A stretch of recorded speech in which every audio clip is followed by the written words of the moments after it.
Bismillahirrahmanirrahim. Assalamualaikum warahmatullahi wabarakatuh. Alhamdulillahirrabbilalamin. Wassalatu wassalamu ala asrafil anbiya'i wal mursalin wa ala alihi wa sahbihi rasulillahi ajma'in, amma ba'du. Segala puji kita haturkan kepada Allah SWT, karena berkat rahmat dari beliaulah maka alhamdulillah hingga saat ini kita dapat menghembuskan napas, dan juga yang paling penting adalah nikmat Islam. Kemudian selawat dan salam tidak lupa pula kita haturkan kepada junjungan alam, yakni Nabi besar kita Muhammad sallallahu alaihi wasallam. Biqauli Allahumma sholli ala sayyidina Muhammad wa ala ali sayyidina Muhammad. Semoga dengan banyaknya kita bersalawat, semoga kita mendapatkan syafaat di yaumil akhir nanti, karena syafaat beliaulah salah satu penolong kita di yaumil akhir nanti. Baiklah anak-anak sekalian, pada pertemuan kali ini insyaallah kita akan mulai mempelajari ataupun memahami ya tentang mata pelajaran pendidikan agama Islam. Mungkin pada dasarnya anak-anak sekalian dari sejak SD bahkan TK ya sudah dikenali dengan agama Islam. Namun ada baiknya kita selalu meningkatkan kualitas ilmu untuk menambah juga kualitas iman kita kepada Allah SWT. Baiklah anak-anak sekalian, pada pertemuan kali ini insyaallah kita akan membahas pada bab 1 dulu, yakni dengan judul judul kita adalah Aku selalu dekat dengan Allah. Baiklah, mungkin ini judul kita pada pertemuan kali ini ya. Mudah-mudahan insyaallah kita akan membahas bagaimana cara kita untuk mendekatkan diri kepada Allah SWT. Baiklah anak-anak sekalian, untuk pertemuan kali ini sebelum masuk kepada materi, ada sedikit quotes yang perlu disampaikan, yakni ini atau quote atau kata-kata mutiara lah yang perlu kita pahami ya. Jadi saya akan mulai dengan sebuah quotes, yaitu saya kasih bintang lah ya biar nampak. Jika ingin melihat derajatmu di sisi Allah, maka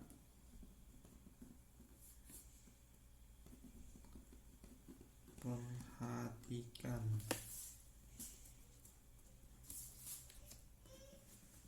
kedekatanmu dengan Allah dalam kehidupan sehari-hari. Dalam kehidupan sehari-hari. Baiklah, mudah-mudahan bisa dibaca ya.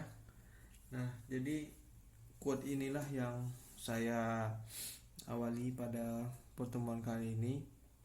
Jika kita ingin tahu derajat kita di sisi Allah sebagaimana, karena pada dasarnya manusia itu Allah tidak melihat apakah dia banyak uang, apakah dia ganteng, apakah dia sempurna secara fisik, tidak. Namun Allah melihat manusia itu satu dan lainnya adalah melainkan adalah derajatnya yang berbeda di sisi Allah SWT.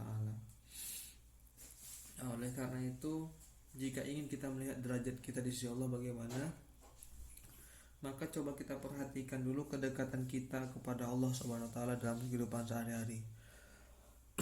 apakah kita hanya cukup mengerjakan yang wajib-wajib saja, atau bahkan kita bolong-bolong melaksanakan kewajiban kita kepada Allah SWT dalam kehidupan sehari-hari. Contohnya seperti sholat 5 waktu, ya, ditambah juga sholat Jumat bagi laki-laki gitu, ya. Jangan-jangan itu saja sudah kita tinggalkan, ya. Oleh karena itu, jika kita ingin mengetahui seberapa tinggi derajat kita di hadapan Allah, maka kita coba perhatikan bagaimana kehidupan kita sehari-hari. Nah, inilah mungkin kata-kata mutiara awal pada pertemuan kali ini. Oke, kemudian jika kita anggap Allah itu penting bagi kita, maka Allah tentu saja akan mendahulukan kita dalam kehidupan sehari-hari. Ya, jadi jika kita ingin mendapatkan sebuah kenikmatan dalam hidup, tentunya bagi manusia adalah membutuhkan setiap doanya, ya Allah berikanlah aku keberkahan dunia dan akhirat. Nah, artinya kita ingin mendapatkan kenikmatan dunia, dan tidak lupa pula kita tentunya ketika meninggal nanti kita mendapatkan surganya Allah di akhirat. Nah, maka daripada itu, jika kita menganggap Allah itu penting, Allah pasti akan mendahulukan kita juga. Nah, terkadang manusia seperti itu, ya, lupa akan Allah. Makanya sebenarnya bukan Allah yang jauh dari kita, tapi kitalah yang menjauh daripada Allah. Nah, mungkin ada nih ya sebuah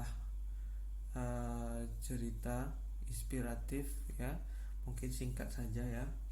Nah, mungkin singkat saja, kisah tentang seorang tukang cukur dan pelanggannya begitu.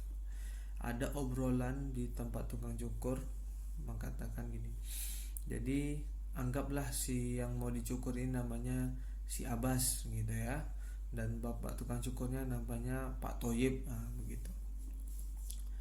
Si sambil mencukur adalah terpercik perihal obrolan.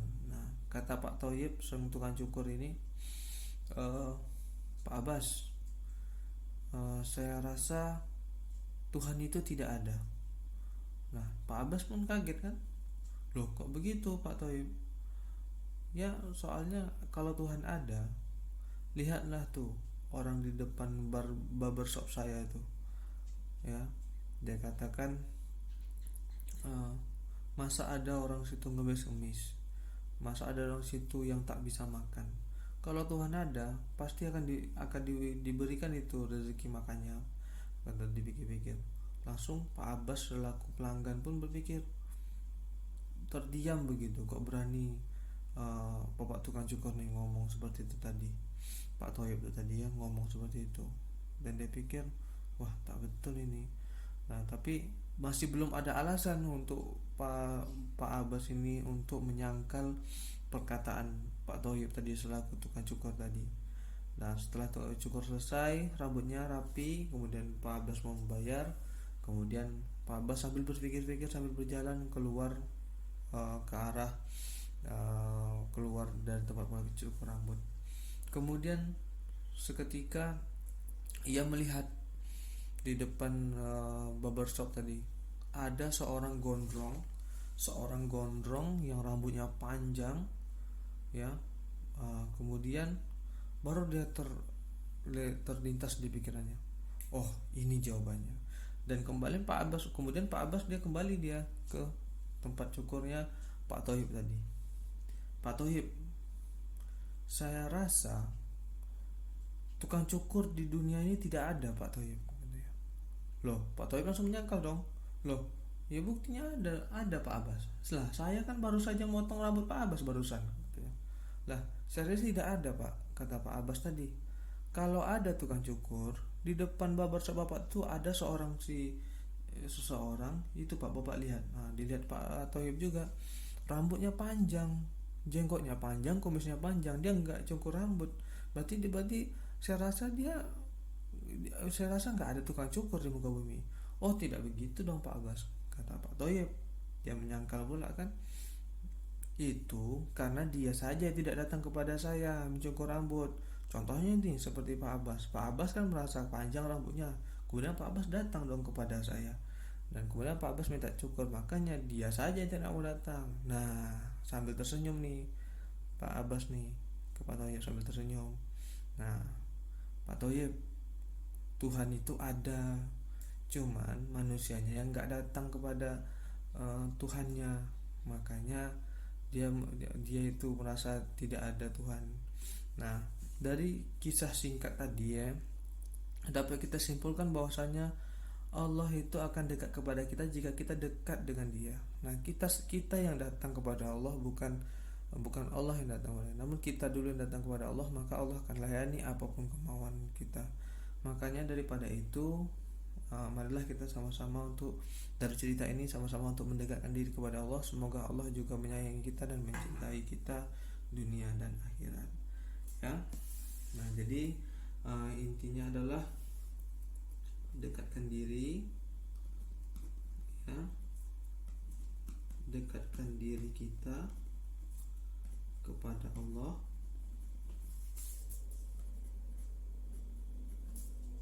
maka Allah akan lebih sayang pada kita ya.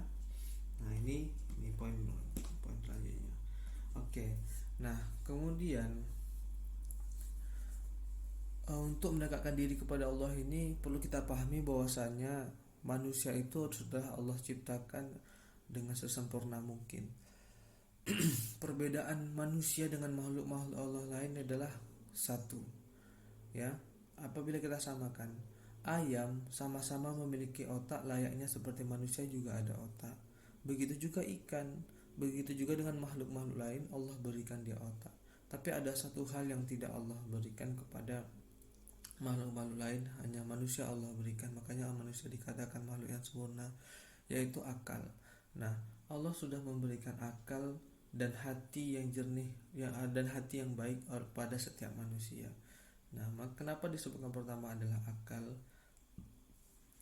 Di dalam akal inilah manusia bisa berpikir mana baik dan mana buruk. Nah, ketika itu hal sudah kita berpikir baik, maka tentunya akan turun ke hati. Nah, sampai di hati ini dengan cara apa kita agar bisa dekat dengan Allah? Dengan cara kita berzikir, bertafakur, ya, bertadabbur kepada Allah SWT untuk mendekatkan diri kepada Allah SWT. Ya, banyak caranya, bisa dengan khusyuk berzikir dan lain sebagainya, ya, bertafakur dan berzikir.